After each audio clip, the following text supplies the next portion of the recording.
Hello नमस्कार साथियों, स्वागत है अपनी इस यूट्यूब चैनल आर के न्यू स्टडी में। साथियों, आज की क्लास हमारे लिए बहुत ही महत्वपूर्ण क्लास होने वाली है, क्योंकि इस वीडियो के माध्यम से हम 100 प्लस इन्वायरमेंट के क्वेश्चंस को रखेंगे, जो खासकर यूपी टेट के लिए मोस्ट इंपॉर्टेंट क्लास होगी। और ये सारे क्वेश्चंस वही क्वेश्चंस हैं जो सीधे आपके एग्जाम में छपने वाले हैं, या फिर कहें तो सीधे आपके एग्जाम में मिलेंगे। पर पहला क्वेश्चन है, पर्यावरण की प्रमुखता कितने घटक होते हैं? इसका उत्तर हो जाएगा 3 घटक होते हैं।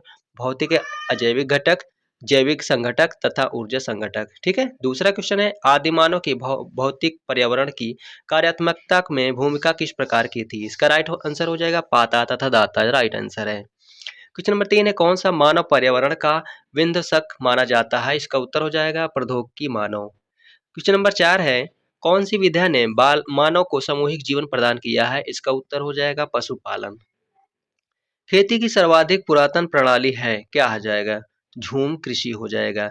देखिए, आज का जो हमारे क्लास है, वन लाइनर क्वेश्चंस हम लोग रखेंगे, जो एक ही लाइन में आपको आंसर मिलेगा। ऑब्जेक्टिव मार्क्स नहीं है, ऑब्जेक्टिव क्वेश्चंस नहीं है। ठीक है। चलिए अगला क्वेश्चन देखिए।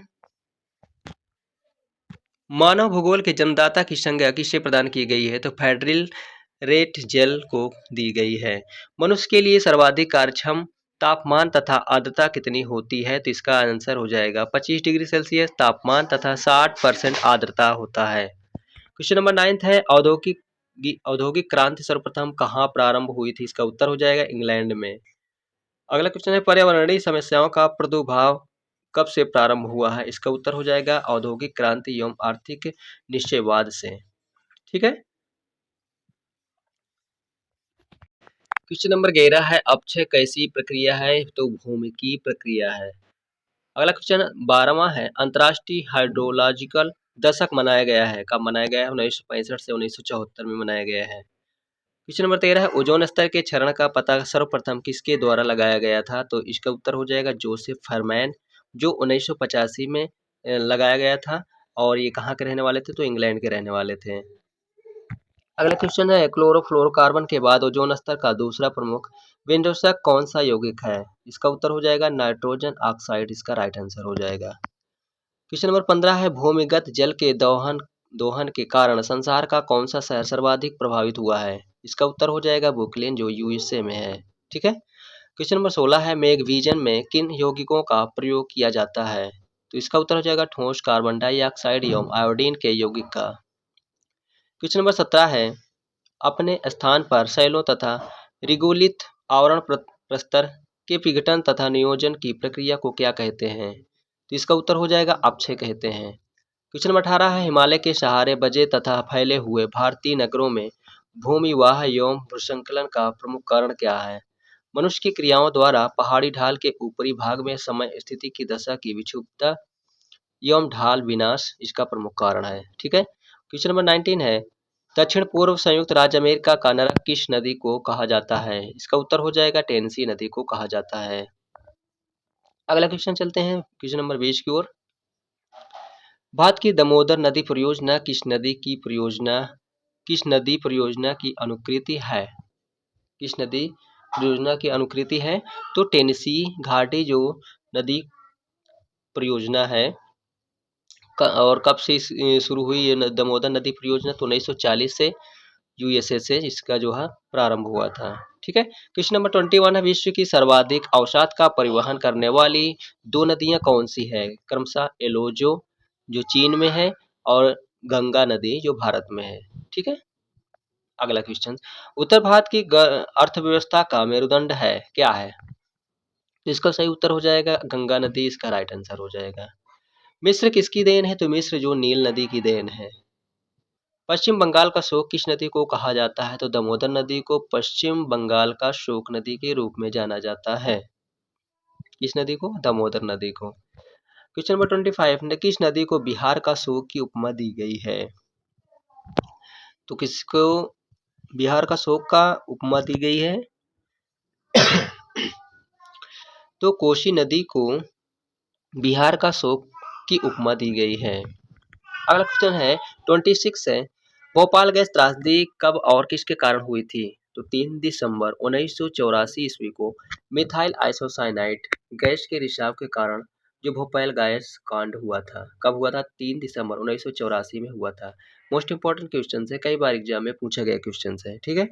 और कौन सी गैस के रिसाव के कारण हुआ था? तो मिथाइल आइसोसाइनाइट गैस के कारण हुआ था, याद रखिएगा। अगला क्वेश्चन, चेरनोबिल परमाणु दुर्घटना कब और किस देश में हुई थी? इसका सही उत्तर हो जाएगा 22 अप्रैल 1986 को यूक्रेन के चेरनोबिल में हुआ था। 3 माइल आइलैंड दुर्घटना क्या है? यह यूएसए के परमाणु ऊर्जा संयंत्र की सबसे बड़ी दुर्घटना है, जो 28 मार्च 1979 को पेंसिल्वेनिया में 3 माइल परमाणु ऊर्जा उत्पादन केंद्र पर हुई थी, ठीक है। क्वेश्चन नंबर 29, धारणीय या स्थायी विकास की अवधारणा का सर्वप्रथम प्रतिपादक कौन थे? तो ब्रंटलैंड 1987 में इन्होंने प्रतिपादन किया था। क्वेश्चन नंबर 30, स्थायी विकास के निमित्त संयुक्त राष्ट्र का सम्मेलन कहाँ आयोजित किया गया? इसका राइट आंसर हो जाएगा जोहान्सबर्ग में, कब? 2002 में। क्वेश्चन नंबर 31 है, स्थायी विकास शब्द का पहली बार प्रयोग किसने किया था? इसका उत्तर हो जाएगा आविसियन। Intervention union for conservation of nature and natural resource ने अपनी विश्व संरक्षण रणनीति की रिपोर्ट में की थी। द्वितीय पृथ्वी सम्मेलन की संख्या किस सम्मेलन को प्रदान की गई? इसका राइट आंसर हो जाएगा जोहान्सबर्ग सम्मेलन को 2002 ईस्वी में की गई थी, ठीक है। चलिए अगला क्वेश्चन, क्वेश्चन नंबर 33 पे चलते हैं। धारणीय विकास के मुख्य 5 क्षेत्र कौन कौन से हैं? ऊर्जा, जल, स्वास्थ्य, कृषि तथा जैव विविधता, इसके 5 जो है क्षेत्र हैं प्रमुख। क्वेश्चन नंबर 34 है, भारत में धारणीय विकास के दृष्टिकोण से विद्युत उत्पादन का सबसे अच्छा स्रोत कौन सा है? इसके जो प्रमुख विद्युत उत्पादन के सबसे अच्छे स्रोत हैं वो सौर है, पवन एवं जल विद्युत ऊर्जा है, ठीक है। धारणीय विकास किसकी उपयोगिता के संदर्भ में अंतःपीढ़ी संवेदनशीलता का विषय है, तो प्राकृतिक संसाधन आंसर हो जाएगा। बाद में गैर परंपरागत ऊर्जा के जो विभाग की स्थापना कब की गई थी? तो 1982 ईस्वी में की गई थी। 36 का राइट आंसर 1982 ईस्वी में की गई थी, ठीक है। अगले क्वेश्चन की ओर चलते हैं। क्वेश्चन नंबर 37 है, राष्ट्रीय पर्यावरण अभियांत्रिकी शोध संस्थान NEERI कहाँ पर स्थित है? इसका उत्तर हो जाएगा नागपुर में स्थित है। अगला क्वेश्चन, पर्यावरण सुरक्षा अधिनियम EPA को अन्य किस नाम से जाना जाता है? तो इसको किस नाम से जाना जाता है? छाता विधान के नाम से जाना जाता है, यानी अम्ब्रेला लेजिस्लेशन के नाम से जाना जाता है, ठीक है। भारतीय नवीकरणीय ऊर्जा विकास अधिकरण की स्थापना की गई थी, कब की गई थी? 1987 में की गई थी। रियो +5 या पृथ्वी सम्मेलन +5 कब और कहाँ आयोजित हुआ था? तो 23 से 27 जून 1997 में मध्य में हुआ था। कहाँ हुआ था? न्यूयॉर्क में हुआ था। क्वेश्चन नंबर 41, शांति घाटी अवस्थित है, कहाँ है? तो केरल में स्थित है, ठीक है। क्वेश्चन नंबर 43 है, रामसर सम्मेलन। क्वेश्चन नंबर 42 है, वेटलैंड दिवस कब मनाया जाता है? तो 2 फरवरी को वेटलैंड दिवस मनाया जाता है।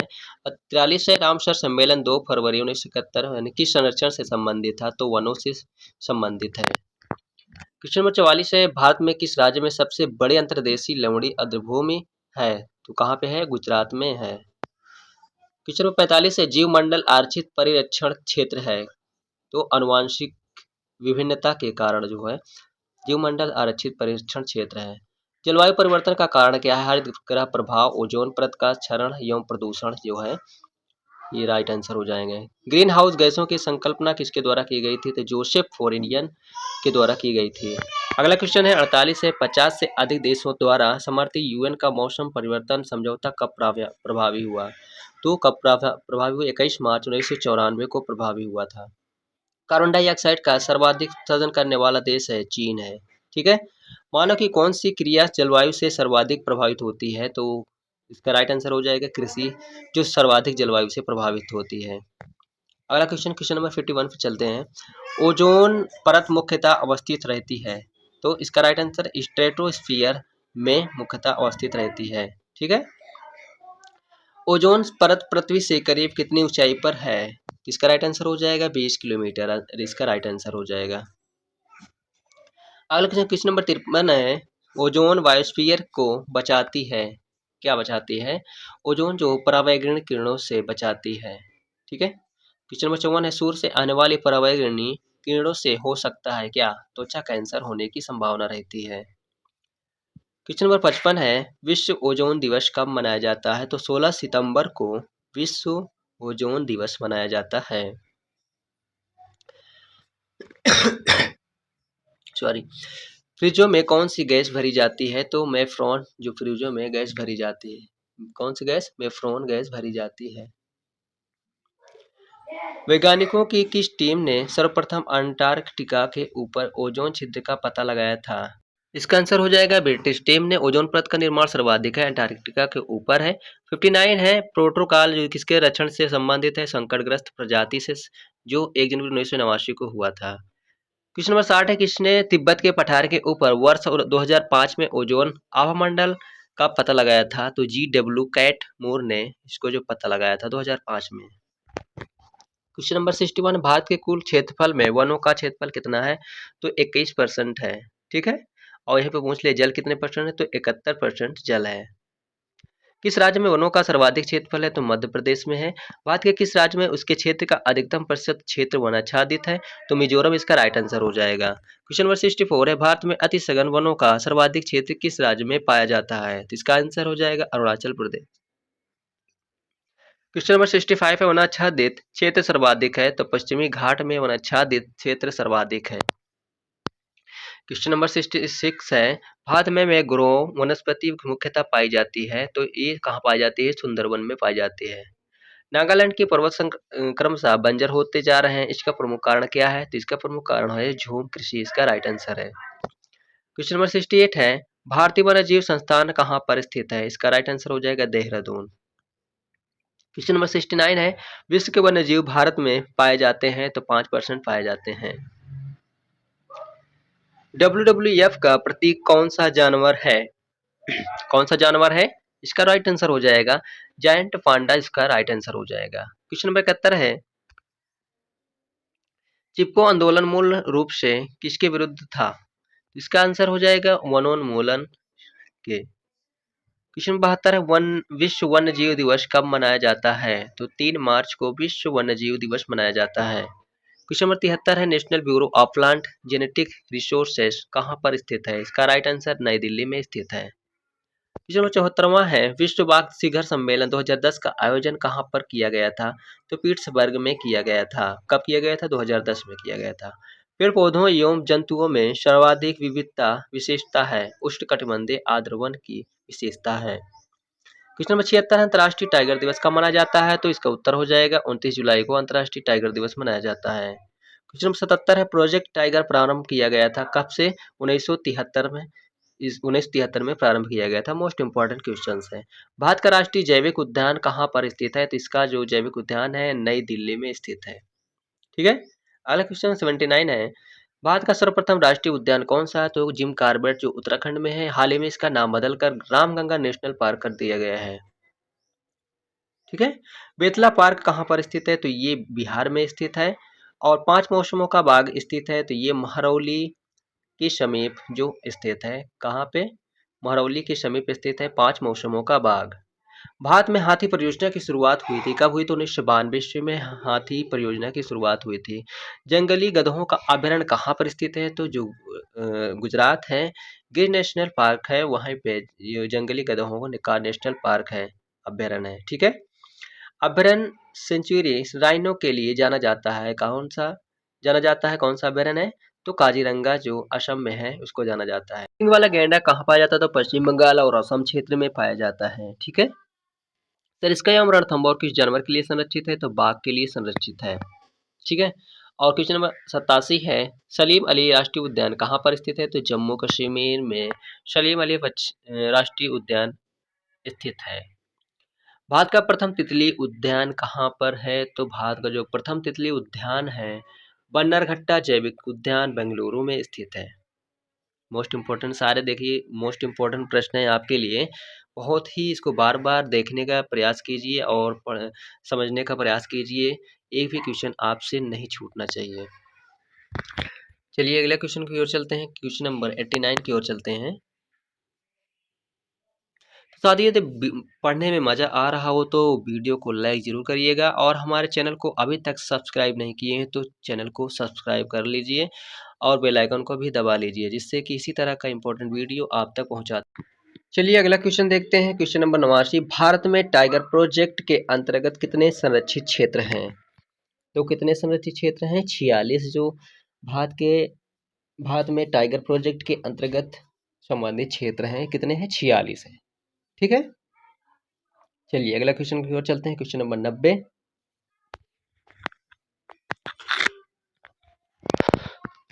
अगला क्वेश्चन थोड़ा इसको, क्वेश्चन नंबर 19 है, क्वेश्चन नंबर 90 है, पानी कहाँ पर गैस, तरल और ठोस के रूप में उपलब्ध है? तो हाइड्रोस्फीयर में जो गैस, तरल और ठोस के रूप में उपलब्ध है। ठीक है, क्वेश्चन नंबर 91 है, पृथ्वी की कुल सतह में लगभग कितने फीसदी क्षेत्र जलमंडल वाला भाग है? तो 70% इसका राइट आंसर हो जाएगा। ठीक है, क्वेश्चन नंबर 92 है, भारत का सबसे पुराना एनजीओ आधारित संरक्षण अनुसंधान कौन सा है? तो Bombay natural history society, BNHS, जो मुंबई में स्थित है। ठीक है, क्वेश्चन नंबर 93 है, भारतीय वनस्पति सर्वेक्षण BSI का मुख्यालय कहाँ स्थित है? तो ये कहाँ स्थित है? देखिए कोलकाता में स्थित है और BSI का मुख्यालय, ठीक है, भारतीय वनस्पति सर्वेक्षण इसका जो फुल फॉर्म होता है। अगला क्वेश्चन की ओर चलते हैं। क्वेश्चन नंबर 94 है, दुनिया में रबड़ का सबसे बड़ा उत्पादक और निर्यातक कौन सा देश है? तो इसका जो सही आंसर हो जाएगा थाईलैंड, इसका राइट आंसर हो। ठीक है, चलिए अगले क्वेश्चन की ओर चलते हैं। क्वेश्चन नंबर 95, भारतीय प्राणी सर्वेक्षण JSI की स्थापना कब हुई थी? तो ये कब हुई थी? 1916 ईस्वी में हुई थी। क्वेश्चन नंबर 96 है, जीवाश्म ईंधन मुख्य रूप से बना होता है, किसका बना होता है? तो कार्बन का बना होता है। पनबिजली की श्रेणी में आती है, तो इसका सही उत्तर हो जाएगा ऊर्जा के अच्छे स्रोत से पनबिजली श्रेणी में आती है। क्वेश्चन नंबर 98 है, जलता कोयला पर्यावरण में छोड़ता है, क्या छोड़ता है? कार्बन डाइऑक्साइड और सल्फर छोड़ता है। क्वेश्चन नंबर 99 है, पृथ्वी की ऊपरी परत जो मनुष्य जीवन की मदद करने में सक्षम है को क्या कहा जाता है? तो इसको स्थल मंडल कहा जाता है। ठीक है, क्वेश्चन नंबर 100 होगा जो हमारा आज का अंतिम क्वेश्चन है, वायुमंडलीय दबाव एक के साथ मापा जाता है, किससे मापा जाता है? जो बैरोमीटर के साथ नापा जाता है। तो साथियों आज का सेशन हमारा यहीं से समाप्त हो रहा है। यदि वीडियो पसंद आया हो तो लाइक जरूर करिएगा और हमारे चैनल को अभी तक सब्सक्राइब नहीं किए हैं तो चैनल को सब्सक्राइब जरूर कर लीजिए। धन्यवाद साथियों, फिर से मिलते हैं अगली वीडियो में।